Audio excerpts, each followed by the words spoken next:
Welcome to Mitten Music.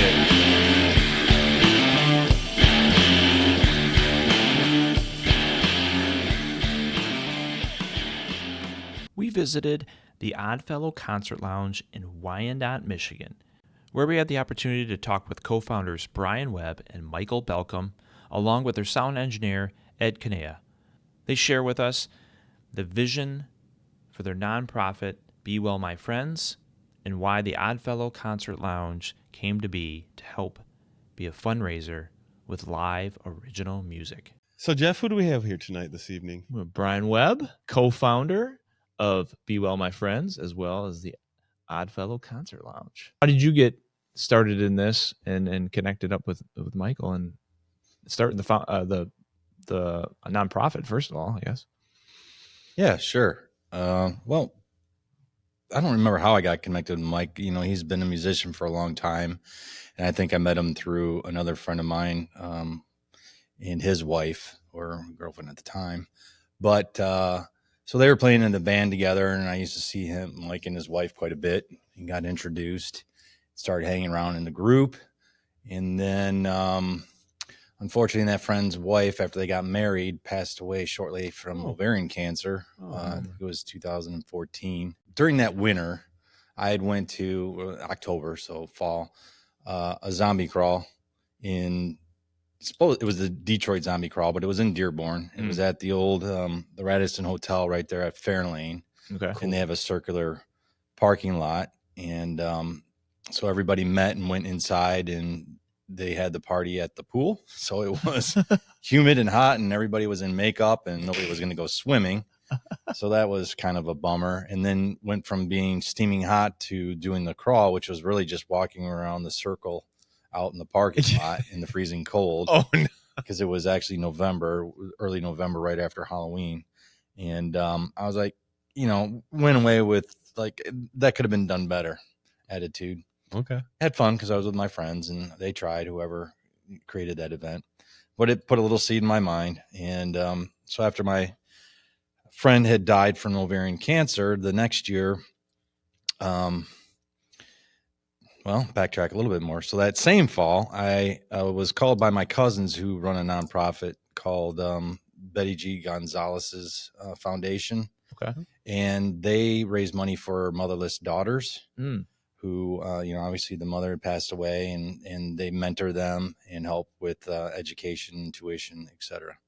And so they did a fundraiser called Pinkapalooza, which is another organization called Yes Ma'am, who do free mammograms over at the Henry Ford Wyandotte Hospital under Dr. Wolf and Bernie Nareski. Okay. And so this party was a wrap-up party for a month-long fundraising, and they decorated bras and raffled them off. And I'm a DJ. Okay. One of my other many ventures. And I volunteered to DJ that party.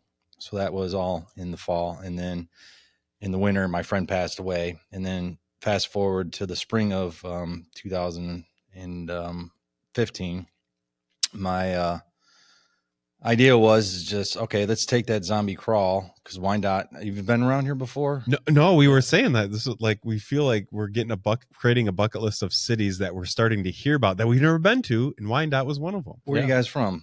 Well, I'm originally from Oxford. Okay. But we're on the west side of the state now, just west of Grand Rapids. Okay. So we've been over there. Thanks for driving out here. Yeah, definitely. It's not a quick drive, but at least it's not snowing. Right. We had a quick glimpse to downtown. We walked around just quickly before we came in, and it looks like a nice downtown. Cool. Yeah, it's one of the oldest cities along the waterfront, settled by the Wyandotte Indian tribe. And so there's a lot of bars and restaurants within walking distance. And I was like, well, if you're going to do zombies, let's do like a pub crawl. And then we can go from bar to bar. And so I put the word out to my friends, and we got friends of friends, and got 60 people all dressed up as zombies and crawled around. That's more than Wyandotte. that's a lot. Yeah, I feel like just getting 60 people on board for that. Yeah, and dressed up and in character, right? And clawing at cars as they pass by. And I had to say, hey, get out of the street, idiot. And then so we raised afterwards roughly around $1,600, I think, if I recall correctly. and donated that to the Yes Band group, because I couldn't DJ that year when my cousins came back and asked me to DJ. I was like, I'm already booked, but I got this idea, and whatever I raise, I'll put to the Yes Man program. Yeah. And then so the next year it started snowballing from there. Eventually we got up to roughly 650 participants crawling around. That was the year that Paula Tutman did a little piece for us on WDIV Channel 4. Oh, nice. And so Mike, being the artist that he is, said, hey, man, this is really cool. I want to get involved. He was a friend with Kim as well. That's the one that passed away, my friend. And so he started doing the artwork for the posters. And you might see the Oddfellow posters, right? Very cool. So he's a very talented artist. And so he came in and started doing that. And eventually it grew into him being a partner in the pub crawl. And we did that for 10 years, just ended it. The last year was our final one. We didn't do one this year. And so along the way, I think about the eighth year, right at the time of COVID, we're like, hey, we should probably create a nonprofit, and so we can get the tax benefits for that, but also donate money as a nonprofit. And that's how that started. And he actually came up with the name because our friend Kim was a blogger, as well as she wrote a book, so she's an author. Cool. Was an author, and her blog, she used to sign off with "Be Well, My Friends." That was her signatory or complimentary signature. And he's like, what do you think about "Be Well, My Friends"? And I was like, dude, that's perfect. We'll do it in honor of Kim Henderly, which was our friend. Okay. And so once we got the nonprofit formed, then we needed board members. And Mike and I are like, well, we don't want to be on the executive boards. We'll be directors, but we need an executive board. So we originally brought her sisters on board. Cool. To be the board members, and that lasted for a little while. But we started getting friends on board, like Charlotte, which was a really close friend of Kim's, and Terry, who's actually having 60th birthday party that I was telling you guys I need to try to get over to. And so it just became a group of friends being on this nonprofit, and it's continued that way. And so our goal or objective of the nonprofit was to create unique fundraisers and host them, and then donate those monies to the people, charities, and organizations of the downriver area. And so we created the zombie pub crawl. Was pretty unique. There wasn't another zombie crawl in the area anyways. I know they're all over the area, all over Michigan and Windsor. And so then Mike and I are in love with music and DJing. We DJ together. We do events like over the Taylor Sportsplex, which is a huge ice and hockey rink and roller skating rink and soccer rink. So during the summer, we do some roller skating DJ. Okay, sweet. And then in the winter, we do the ice rink. We light it up all the way around and play music. So we do that, and then he's like, hey, why don't we use the theater upstairs? Because we were renting a space here for our DJ equipment, and we're in this beautiful gallery on the main floor when you come in, but upstairs on the second floor, I don't know if Mike told you, this building, the basement in this first floor was built by the Oddfellows, which is a charitable organization. In the turn of the century, I want to say 1911. And then in about 42, the Masons bought the building, and they added the upper floor, which is where the theater's at, and used that for their events. So we're like, hey, let's use that room. And we had used it for after parties. After the zombie crawl, we did a party called the Afterlife. So everybody would do the bar crawl and then come over, and we'd have a band or DJ or whatnot, and have the Afterlife party. Heck yeah. So we took that room, and we have many friends that are in bands, and we're like, well, let's make it our mission just only original bands, because there's tons of places in Wyandotte for cover bands to play, tribute bands especially, and we wanted to give an outlet for original bands to have their music played. So we pieced together equipment and all right, we got Ed Kinea.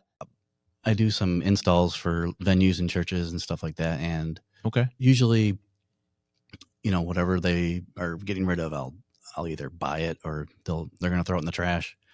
So, that's how I met Mike, because I had some subwoofers that were not, I wasn't going to use them. And So I put them up on Facebook Marketplace. Okay.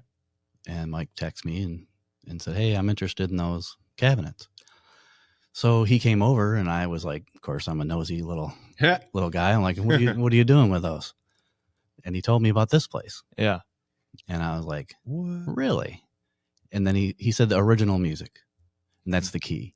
And that's the thing that got me, because when I was starting out in a band playing original music, nobody wanted you to play. You They know, wanted a cover band to play at the bar, the restaurant, or the pub. And you know, like some of the bars out on the west side, they would have you play, and then you would have to pay them or whatever to get in there to play. You know, it was an obnoxious scene. So when they said they were doing this, I'm like, well, that's what I dreamt of when I was up and coming, you know. And we've had a couple of up and coming artists that played here, and they were like, oh, this is great, you know, this is awesome.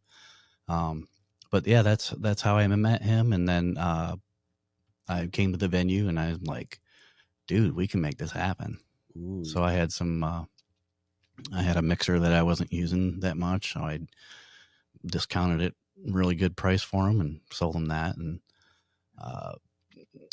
kind of consulted with them on what they need to put in here, and for the most part, they're doing pretty good. They've had some pretty generous folks step in, and yeah, so it was pretty cool. But in the end, though, so when I'm not doing my own stuff, I'm here on the, you know, for the shows to try to run them and keep them. So you do most of the shows? Yes. Okay. Yeah, I think I've missed maybe half a dozen. Sure. Since they started. Yeah, when they're only once a month ish, that makes it a little easier. It makes it easier to be able to make the time for it. Yeah, yeah, and a lot of my stuff is booked, you know, 6-8 months ahead advance. So it's not so painful. I can squeeze it in. Michael Balcom, you're co-founder of Be Well My Friends, and co-founder of the Oddfellow Concert Lounge. Yeah. And that's it's hard because trying to explain what we do, because our nonprofit is Be Well My Friends. Yes. And the Oddfellow Concert Lounge is one of the things we do to raise money. That's exactly how, like, you have to, once you understand that, it kind of clicks on what this building and purpose is for, and all the other cool thing. We're in an art gallery. Yeah, we're in an art gallery. We're in an art gallery. How cool is that? Cool building. Very cool building. It is. And then the fact that you get to see live music, but the funds are going to a good cause. Yeah. So we've got a one-time grant. So it goes to one time to a household once a year. So we can try and help as many people as possible, but they can apply for that grant. And we just paid for a elderly woman's security deposit for an assisted living. So that was about $1,500 for her to get in there. Yeah. So because people come out and buy drinks at our bar and listen to live music, we were able to help her out. So that's awesome. Yeah. So that's I mean, that's the point of the whole thing. And today, which was really cool, and I got like the tingly feel goods about it, was we gave away $20, $40 gift cards to Aldi's so families could get Thanksgiving dinners. Oh, wonderful. And so we had them meet us here today. So it was really cool. All these families just kept coming in, and we're like, happy Thanksgiving, It was just like, I just got, like, it felt good. Because you don't get to see the people that you impact. Right. It doesn't have, a lot of times it literally for us, it's, you know, once a month when we do get a grant application comes in, it's numbers on paper, right? It's their financial personal information on paper. We don't really see them because anything that we donate to them is typically you know, for instance, we paid somebody's city of Wyandotte their electric bill. So, you know, I just went into City Hall and I paid it. So I didn't get to, you know, see that interact person. Exactly. Engage Exactly. So I would say 98% of the time, we don't actually get to see the people, to see, you know, who we're actually helping, which is fine. It's fine. I'm not complaining at all. But to be able to see those people come in and just see that need and then see how grateful they are to be able to have that was just, it made all of the volunteer time just completely worth it. And makes me want to do it for another 10 years. That's awesome. I love it. Yeah, it felt really good. Cool. Very good. Yep. It does twofold. It gives an opportunity for people to play their original music, and then also, you know, they get the money from the door, split between the bands, and then money that we raise at the bar. We have a financial grant for low-income people in the area that need help with whatever. I mean, we've done from medical bills to replacing brakes, getting gas money, Power groceries. bill. I heard you guys paid a power bill. Yeah, power bill. And then that was actually a friend of mine that fell in hard times, and she passed away 2 years ago, unfortunately. So, but we were able to help a lot, not only our own friends and families, but people that, find out about us. Like, we just helped in a local nursing home in Southgate, had a fire. So a lot of the senior residents got misplaced, or not misplaced, but moved, rehomed to some of the other nursing areas, homes in the area. And so there, we found out about a gentleman, because I reached out to the nursing home to find out if they needed anything. And they're like, well, we've got one gentleman that needs a comforter and some bedding. We've helped them get some things, but, a nice new comforter would be nice. So we got that. And then he doesn't have a chair to sit in, so he's just been laying in his bed. So we just bought a recliner for him. Heck yeah. Yeah. And awesome. then we were doing the foster closet. There's a local company nonprofit, Downriver Foster Closet, in the area that we've donated a lot of money to. We do an acoustic pub crawl. Maybe Mike told you about. No, I don't think so. Yeah. So we did three years. And so we started off with just 4 or 5 bars, where we hired 2 acoustic bands for each bar. And cool. Again, people would buy a wristband and crawl from bar to bar and go watch the bands. And all the money that we raised from that, we donated to the Downriver Foster Closet, so they could get backpacks and some summer games and bikes and other stuff for the kids. There's another nonprofit called Pennington Center for Blind Children. So not only are the children blind, but they usually also have an additional handicap on top of that. So a lot of the kids either stay at the school or, come and spend a good portion of the day there. And they have a sound room. So, they have instruments and other things that are cool.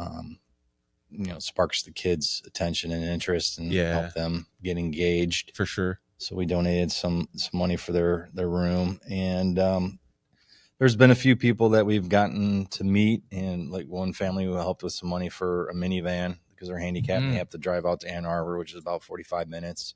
Okay. And that family, I actually knew the family beforehand, but they came in and got to meet the rest of the board members and came to one of our meetings with their children. So it was, as you said, it was nice to see the results of your hard work, because we do put a lot of hard work. I spent 5 hours here on Thursday working on the lights just to figure out what was wrong with them. And got that fixed, and then got here at 11:30 this morning, and we'll probably be here till 11:30 or 12 at night. So Saturdays can be quite long, but I enjoy it. It's a challenge, and you get to see the results, get to hear the music playing, and I do the lights. And concerts are cool. Concerts are cool. Concerts are freaking sweet. Yeah, love loud music, and I've got tinnitus in my ears to prove it. Right. From years of it. But how many shows have you guys had here? Oh God. Well, let's see. This is the end of our 3rd year. First year we did, I think we did 9 the first year.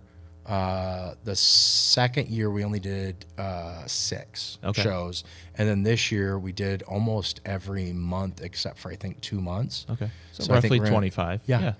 By the end of the year, yeah. So I'm glad you're good at math. Heck yeah. It's a pop-up, really. So if you've been in that room, it's basically just an empty theater when you walk in with the stage. And, we put all the sound equipment on, put the stage together, put a temporary bar in place, and, we installed a lighting rack, which has grown over the years.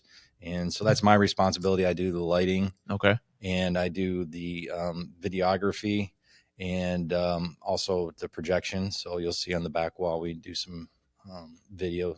Sweet. And so it's grown over the last, 3 or 4 years now? I think it's 3. At least 3. Yeah, Michael's saying the end of 3. Yeah. So it's taken off, and people seem to love it. Most of the shows end up being rock, because that's downriver. It's middle class, hardworking folks, and most of the bands are rock. But we do other genres. Like tonight, Mike calls it the Americana, so Tom Petty-ish, a little more light rock. Yeah, if you will. Still an element of rock in there, though. So, yeah. But the last show was crazy. We had, what was their name? Something Mania. They all had their luchador masks on, and they run around. It was like a punk rock, That's awesome. And So there's all kinds of characters that we have come through. For sure. I was going to say, in the venue, I mean, like you kind of alluded to already, you're doing different type of genres, different things. If a band is interested in playing here, should they just reach out? So if they go on our website, we've got an application. There's a form. They fill it out, and then I usually at the beginning of the year, and I'll be sending it out again, is I'll say, hey, 2026 Oddfellow, we're looking for new bands. Please submit your applications to this form. And we try, we're honest with people. We're like, we're not a full-time venue. We're once a month, and it really stinks. And it's hard because it does put a bad taste in some bands' mouth. They get a little frustrated because they're like, how come we can't get in there? And it's like, we only have like X amount of spaces. Right. And we get so many applications that come in. That's good. Right. And it's great. And then the other thing is genre. And we talked about this last time, is it's so like rock and roll music, hard rock music, I could put together a full year with those shows. But like progressive rock, there's like, when you try to get more 5 bands. Yeah. And if they can't make that show and trying to get them all together on it. So that's the hard part. And I think that's where it gets a little frustrating. I think for other bands is, guys, I wish I could get you all in. I really do. I wish I could have all of you here. I wish I could host every weekend. I would do it in a heartbeat, but we just can't. And we have to kind of spread the love as far as genres and being able to give every bit of taste kind of their time, and so that's the hard part, is kind of breaking that bad news. But to your question, yes, the application, they go on there, they apply online, and if we can make it happen, we'll make it happen. Good stuff. Yeah. So I was wondering, like, do you have to get a liquor license to be able to have a bar up there, since this isn't a restaurant? I don't know what you're talking about. Anyways, next question. Fair enough. We can edit that out too. I'm just curious. So the state of Michigan, when you're a nonprofit, you can get a fundraising liquor license. So it's a nonprofit. It's a nonprofit liquor license. Yep. And it's based on event, right? Yeah. It's based on event, and I don't know if it's because we only use it when we apply. So you have to apply.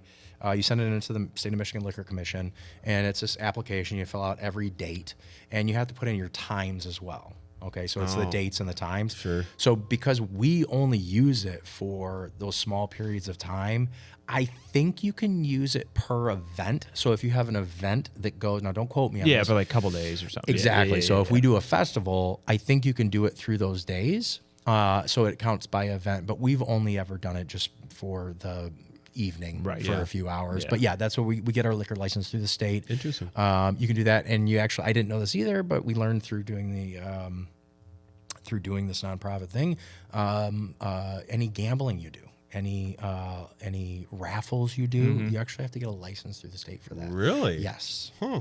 Yes. So all those nonprofits out there. I never would have thought of that. Yeah. And football squares are illegal. Oh my gosh. Yes. Yeah. They are illegal. Through a nonprofit. Through anybody.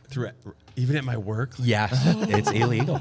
It's illegal. Actually, it's been a couple years since we've done those, but we did. I remember doing football squares. I mean, we still do it, but fair enough. I mean, but it's funny. One of those silly laws that you're like, well, it's all about the idea of the game of chance and what the odds are. It goes by odds, and because they have no way of controlling or monitoring this outside thing, which is the game itself and how it scores, they can't legalize it because they don't have control over that game versus things like a raffle, right? Like where you buy a raffle ticket, you put it in, and then you draw it, right? Yeah. That's completely 100% controlled. So yeah, it's because it's not a controlled environment isn't that nuts? It's the whole point of gambling is so it's not controlled. Exactly. Isn't that crazy? I'm not a gambler, so and neither am I. But it was funny. I mean, it was something that we learned. Yeah. It was. There's like just these little things that. But yeah, if anybody has a nonprofit or anything, go on the State of Michigan website, and they've got tons of resources, and the people there actually in the office are really great. So if you have questions about anything, they'll answer your questions. Cool. And it's a great way to I mean, I don't drink, but a lot of people do, and it funds our financial assistance grant. Right, so it's a great way to raise money that way. And then if, people have a few more drinks, it's a great way to kind of loosen their pocketbooks up too, so you can make even more money. Absolutely. That's what I would always think. So we got a chance to look at the green room earlier, and you've got all these concert posters. Yep. And we were talking a little before that you actually put those together. Yeah. So I got my degree. I've always done artwork. I've always, since I was a kid, I've always drawn, loved artwork. Got into graphic design real early. Back when I was at Lansing Community College, back in the 90s, and really had a passion for it. Actually, it was in high school I started. It was like the early forms of cutting and pasting, doing graphic design with like photocopy machine, doing it the old school way. Yeah. It was awesome. And then, so I've always done that. I've always had the graphic design thing. I graduated from Wayne State University with my degree in sculpture. So I've always been into fine arts and doing that, which led me to my career in insurance. So really it's like my only outlet for, my artwork is being able to do that. And I love concert or poster artwork. It's just one of those things. I think this is just so great. Primus always has some really great. Primus, Tool. The Foo Fighters has great. Pearl Jam always has really great posters. You're right. I love that artwork. So I'm like, you know what? I want to do, when we first started doing it, I know that some venues will, and nothing against the other venues too, because it makes actually sometimes more sense to do kind of a cut and paste cookie cutter poster where you just show a picture of the band and you put the date and you've got the logo of the venue, which makes perfectly good sense. And quite honestly, for marketing, it's probably the smarter way to go, but we're unique. I mean, we do shows once a month, and you know what? Gosh darn it, I just love doing the artwork, and so I just wanted to do it. And so that's what I do. I do the posters for each poster is completely unique to itself, and I've kind of gotten it down to a system now because I know what I have to put on the poster as far as $10 at the door, $18 to get in, $21 at the bar, and all that stuff. But I have kind of the freedom to kind of like design, and so. Some stuff I draw, some stuff I take clip art and offline, but I try and kind of make collages and different things like that. But yeah, they're all my artwork. Yeah, very cool. Yeah. There's a lot of them. And it sounds like you guys are building out the show lineup for next year a little bit. So yeah, we stepped back, as I said, next year a little bit just because of what's going on here in the building, and took the summer off because it's not highly attended anyways for the summer. Yeah. And gives us a chance to do our vacations. But I think we have 8 books slated, down from 11 this year. Okay. But, who knows? Maybe we'll add more. Yeah. That's cool. Exactly. Yeah. You guys are flexible. Yeah. We decided for next year we're going to do January through May, and then we're going to take the summer off, and then we're going to kick it back in again in September through the end of the year. Yeah, okay. So I dig it. We try and get, you will probably start sitting down. I usually do it on a Sunday morning. I'll start getting, just Facebook message bands, and just kind of, I've got an Excel sheet, and I just start color coding it. Did they respond? Yes, no, green, yes, good, okay, show, no, yeah, okay. And then it's just that. And it comes together actually pretty smoothly. And, it's one of those things that you learn as you go along, what works and what doesn't work. The key is that I've learned is never count on everything working out exactly as you have planned. Fair enough. If you can just kind of go with the flow and let it happen, exactly, it's going to happen. So yeah. So how did the bands come together tonight? We've got Livernois.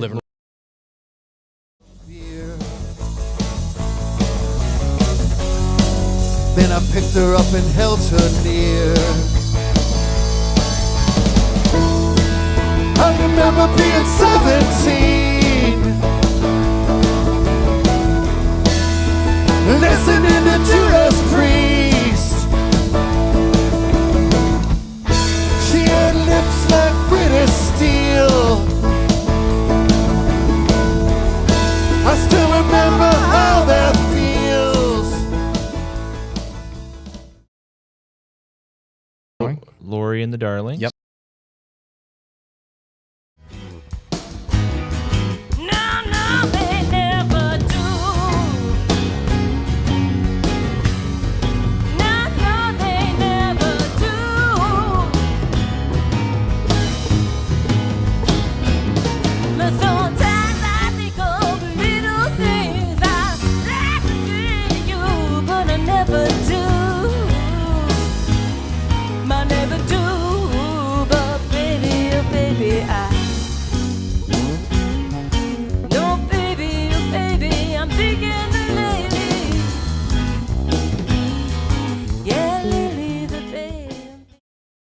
have Midnight Proof. Now the time is stretched between us. What was you and what was me? What you left for was just more chasing, and when you look back, all you're chasing is a memory.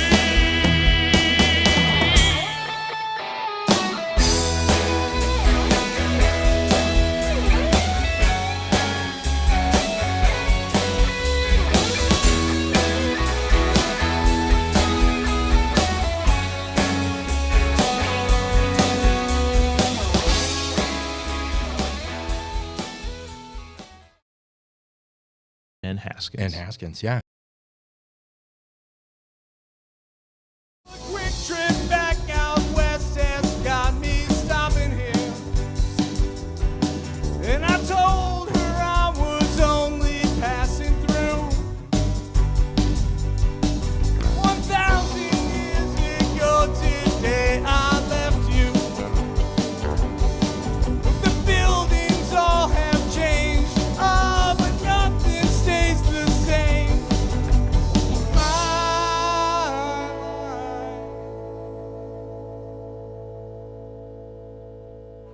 It's damage and control. It put me in a hole. So they've all played here before. Okay. It was coming up to the end of the year. I try and do one big Americana show every year. And we've done more Americana shows this year, but I always try and get, Haskins is one of my favorite bands. I just love those guys. So I try and get them to come, but I want to, and Livernois, I absolutely just adore. Lori from Lori and the Darlings is just one of my favorite people on the planet. She's the sweetest person in the world. I absolutely adore her. And then the guys in Midnight Proof, I mean, they're just at the drop of a hat. Charlie and Mike, I mean, those guys just like, if you need something, they're there, right? They're like, hey, no matter what you got going on, if you got a metal show and somebody drops out, we'll fill in. I'm like, I appreciate it, guys. But they are, I would say, and again, I love all my bands that play here. I absolutely love all my bands that play here. We've had some amazing music this year. But these guys have been around since the first year. And it's, for me, it's kind of an end of the year celebration type of show. Yeah. And I think part of it was, and I'm going to stick it on Jim Flynn from Livernois, because he was like, hey, we want to play, but we can't play till the end of the year. And I was like, well, I guess we're waiting till the end of the year for the show. Okay, fair. So that settles that one. They meant. Yep. Okay. So I'm like, all right, I guess that settles that one. So that's really why it's this one. But because I would have had them sooner, honestly, because I love their music. I love what they do. I love the energy they bring, and just the participation too. It's really hard when you put on a venue and you have bands that, for whatever reason, don't participate in the marketing of the show as much, which is really odd to me. Yeah. You think they want to be promoting themselves even as much as they could, right? If they're playing somewhere. And I'm not saying, and not all the bands do that, Sure. but it feels like sometimes as a promoter, especially when you have, and it could, there could be a lot of reasons. I understand, but. Yeah, these guys though, all of them are like. Lori sent me a picture. She's like, "Hey, I'm out promoting the show," and she's got like a handful of flyers, and she's got a selfie, and she's out hanging up posters, and they don't even live around here. Yeah. But I was already getting phone calls yesterday from people that are like, "Hey, what time does Lori go on?" And I'm like, "Oh, cool, yeah, at this time. Yeah, I'll see you at the show. Sweet." So it feels really good when you have kind of that community collaboration together. And so anyways, super excited for the show tonight. I can't wait. It's going to be awesome. Yeah, we're excited to see it. Well, it sounds like you're doing a lot of awesome things. You guys are, doing a lot of good things for the community, and you're also doing a lot of good things for the musicians too. Thanks for taking some time. I know you got a lot going on today. You got a party to run to, and you're helping set up and all that stuff. So just appreciate you guys having us. And this is something else, man. You guys are doing some good stuff. Yeah, I'll be interested to hear the interviews with the bands. Well, thanks, Michael. Thanks for Absolutely. taking a little time. I know you got to Yeah. finish getting things set up, and but appreciate it taking a little bit of time. I appreciate you guys, man. Thank For you sure. so much. This Rock is and roll. so freaking cool. I'm so excited you guys are here. This is so great. It is good And I'm stuff. so happy that you guys are going to be traveling around and doing music stuff. So I'm really excited to Thanks see. for sparking the idea. Yeah, I'm excited to see the Rock and episodes roll. coming up. So make sure you tune in and check out Michigan Music or Mitten Music podcast. You guys are amazing. So thank you so much. We man. appreciate it so very Thanks. much. Yeah, appreciate you guys. Thank you. Yeah, take care. If you like this episode, make sure to subscribe. And also check out our website, themittenmusic.com. Sign up for future information. And also check out our social clips on Instagram, TikTok, Facebook, and YouTube. Make sure to tune into our next episode to figure out where we're going next in Season 5.